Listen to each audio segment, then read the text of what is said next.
झाला, गाड्याची तोडफोड झाली, काही ठिकाणी मारामारी झाली. या सगळ्यामध्ये पुणे पोलीस आयुक्तांवर थेट संशय व्यक्त केला जात होता ते खडसे प्रकरणावर. म्हणजे ते हे बघा, आयुक्तांच्या बाबतीत बोलायचं झालं तर जेव्हा ते पहिल्यांदा आले होते त्यांनी भपकेबाजी केली होती. मकोका लागणाऱ्या ज्या प्रत्येक गुंडाला तिथं त्यांनी बोलावलं होतं, परेड केलं होतं. आणि दुसऱ्याच दिवशी मकोका लागणारे जे गुंड आहेत ते CP ऑफिसला जात असताना रील काढतात आणि उत्मात करतात.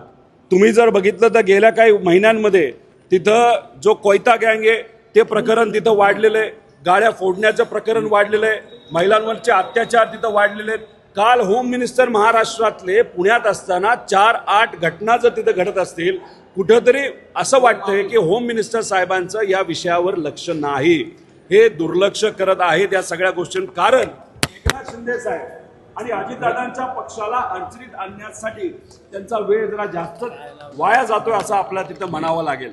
पण अजून एक मुद्दा तुम्ही घ्या, 2 वर्ष जिथं आपले महादेव मुंडेचं प्रकरण हे कुठं सुटत नव्हतं, कुठल्याही प्रकारची त्या ठिकाणी कारवाई केली जात नव्हती. आणि ज्ञानेश्वरी मुंडे, महादेव मुंडेच्या ज्या पत्नी आहेत त्यांना SP ऑफिसला जाण्यासाठी आणि SP ऑफिसनी त्यांची दखल घेण्यासाठी आत्मदहन करण्याचा प्रयत्न त्यांना काही दिवसांपूर्वी तिथं केला. त्यानंतर अनेक सामाजिक कार्यकर्ते त्यांना भेटले, आम्ही जाऊन तिथं भेटलो आणि मग आम्ही सगळे आणि सामाजिक कार्यकर्ते आणि त्यांना आंदोलन करण्याची वेळ आल्यानंतर मग कुठंतरी हे सरकार जागं झालं. आणि मग तिथं देवेंद्र फडणवीस साहेबांनी रात्री 1 वाजता ज्ञानेश्वरी मुंडे ताईंना मुंबईला बोलून घेतलं, चर्चा केली. आणि ज्या आमच्या सगळ्यांच्या मागण्या होत्या त्या ज्ञानेश्वरी मुंडेंच्या मागण्या होत्या की तिथं खुमावत साहेबांना जबाबदारी द्यावी, तसंच PI जो इन्व्हेस्टिगेशन ऑफिसर होता पूर्वी, निर्माण झाली. हा प्रकार होण्यापूर्वीच गोपीचंद पडळकर आणि संग्राम जगतापांची तिथं मोर्चा झाला होता आणि त्याच्या दुसऱ्या दिवशी असा सगळा प्रकार झाला. एक तर महामानवांचे जे काही पुतळे असतील, स्मारक असतील, त्याची विटंबना होऊ नये याची दक्षता सर्वांनीच तिथं घ्यावी. कोणालाही तो अधिकार नाही आहे कुठल्याही महामानवाच्या एखाद्या स्मारकाला हात लावण्याचा नाही तर विटंबना करण्याचा. काही दिवसांपूर्वी तसा प्रकार तिथं झाला. मग तिथे असणारे सर्व हिंदू समाजाचे लोक, मुस्लिम समाजाचे लोक एकत्रित पोलीस स्टेशनला गेले आणि पोलीस स्टेशनला या सर्व लोकांनी सांगितलं की जो कोणी तो व्यक्ती आहे ज्याने हे केलेलं आहे त्याच्यावर तुम्ही कारवाई करा. म्हणजे हिंदू आणि मुस्लिम समाज एकत्रित येऊन जो कोणी त्या ठिकाणी तिथं विटंबना करणार आहे त्याच्यावर कारवाई करा, अशी स्पष्ट भूमिका तिथं असणाऱ्या नागरिकांनी केली. आणि मग हे झाल्यानंतर दुसऱ्या का तिसऱ्या दिवशी तिथं मोठी सभा झाली आणि मग सभा झाल्यानंतर द्वेष वातावरण गढूळ करण्याचा प्रयत्न भाजपच्या काही नेत्यांकडनं केला. तरी सुद्धा तिथं असणारे सामान्य लोक, नागरिक अनेक वर्षांपासून समाजामध्ये असणारा सलोखा हा मनामध्ये ठेवून तिथं कुठेतरी एक वेगळ्या प्रकारची भूमिका घेतली. पण एक कुठला तरी माणूस तो कुठल्या तरी नांदेड का त्या भागातून आलेला इथं भाड्यावर राहत होता आणि मुद्दामून तोली इतकं चुकीचं ट्विट तिथं केलं आणि त्याच्यात वातावरण परत गढूळ झालं. मग ह्या लोकांवर तिथं कुठे ना कुठेतरी कारवाई झाली पाहिजे. पण तिथं हिंदू समाज आणि मुस्लिम समाज एकत्रित सगळे विषय सोडवण्याच्या भूमिकेत असताना तुम्ही तिथं मोठी सभा घेऊन जर वातावरण दूषित करत असाल हे योग्य नाही. काल अजितदादा पालकमंत्री म्हणून ते इथं गेले, आता वातावरण थोडंसं शांततेत आहे. लोक तिथली जी आहेत, जे स्थानिक हिंदू आणि मुस्लिम आहेत त्यांना तिथं कुठेही वाद नको आहेत, पण बाहेरून आलेल्या लोकांना मुद्दामून तिथं वाद निर्माण करण्याचा प्रयत्न काही ठिकाणी करत आहेत. त्यामुळे कृपा करून तिथं सलोखा राहणं हे फार महत्त्वाचं आहे. कारण जेव्हा दंगल होते, जेव्हा वाद मोठ्या प्रमाणात वाढतो तेव्हा गरिबाचीच दुकानं जळतात, गरिबाचीच घरं तिथं जळतात.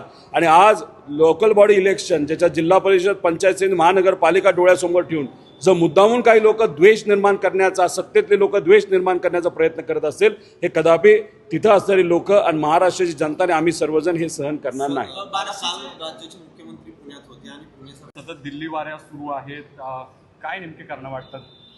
काय झालंय, महाराष्ट्र भाजप त्यांना त्रास देते. अनेक वेळा आपण जर बघितलं तर जिथं एकनाथ शिंदे साहेबांचे आमदार आहेत, जसं की आता छोटंसं पुण्याचं उदाहरण आपण घेऊया, पुरंदरमध्ये तिथं विजय शिवतरे साहेब आमदार आहेत, तिथं काँग्रेसकडनं कोणाला प्रवेश करून घेतला, जगताप म्हणून जे माजी आमदार आहेत त्यांना तिथं प्रवेश केला.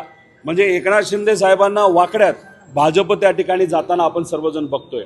त्यांच्या आमदारांना निधीसुद्धा भाजप मुद्दामून देत नाही अशी चर्चा आहे. आणि आपण जर बघितलं तर एकनाथ शिंदे साहेबांच्या प्रत्येक मंत्र्याला इन्कम टॅक्सच्या नोटिसेस तिथं आलेल्या आहेत. भुसे साहेबांच्या परिचयाचा एका अधिकाऱ्याला तिथं ईडीकडनं का CBI कडनं तिथं कारवाई केली गेली.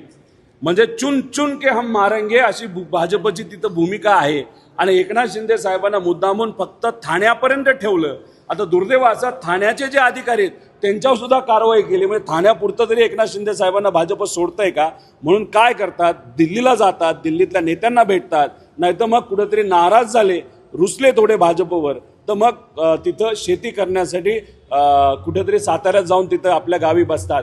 कुठेतरी हे सगळं बघितल्यानंतर या सर्व पक्षांमध्ये ऑल इज नॉट वेल हे कुठेतरी आपल्या सगळ्यांना जाणवतं. कालचं यवतचं असं मोठे झालेले हे जे कार्यकर्ते आहेत, जे MIDC मध्ये कॉन्ट्रॅक्ट, तुम्ही बघा सगळ्यांचे चेहरे बघा, त्यांचा अंदाज घ्या आणि त्यांचे कुठं कुठं कॉन्ट्रॅक्ट आहे याचा जर अभ्यास केला तर आज महाराष्ट्रामध्ये आणि खास करून पुण्यामध्ये बोलायचं झालं तर 70% MIDC मध्ये अजितदादांच्या कार्यकर्त्यांचे तिथं लेबर आणि स्क्रॅपचे कॉन्ट्रॅक्ट आहे. एकनाथ शिंदे साहेबांच्या पक्षाचे कॉन्ट्रॅक्ट आहे आणि BJPचे सुद्धा तिथं कॉन्ट्रॅक्ट आहेत. आता झालं असं, नोकऱ्या आपल्याला देता येत नाही आणि कंपन्याला असं तुम्ही एक्स्ट्रॉशन नाही तर पैसे काढण्याचा त्यांच्या उखळण्याचा प्रयत्न तुम्ही केल्यामुळे आहे त्या कंपन्या कुठेतरी गुजरातला चाललेल्या आहेत. म्हणजे मुद्दामून देवेंद्र फडणवीस साहेबांना हे सगळं माहीत असताना ते जर शांत बसत असतील आणि ह्या सगळ्या कंपन्या गुजरातला जात असतील तर कदाचित भाजप सुद्धा स्ट्रॅटेजी पद्धतीने मुद्दामून त्रास द्यायचा आणि सगळ्या कंपनी गुजरातला गेल्या पाहिजे अशी भूमिका कदाचित भाजपची असावी असं आपल्याला म्हणावं लागेल. यापूर्वीचे कृषी मंत्री वादग्रस्त ठरले म्हणून खातं बदलण्यात आलं. मात्र जे नवीन कृषी मंत्री झाले दत्ता भरणे यांनी पहिल्याच दिवशी वादग्रस्त वक्तव्य केलं.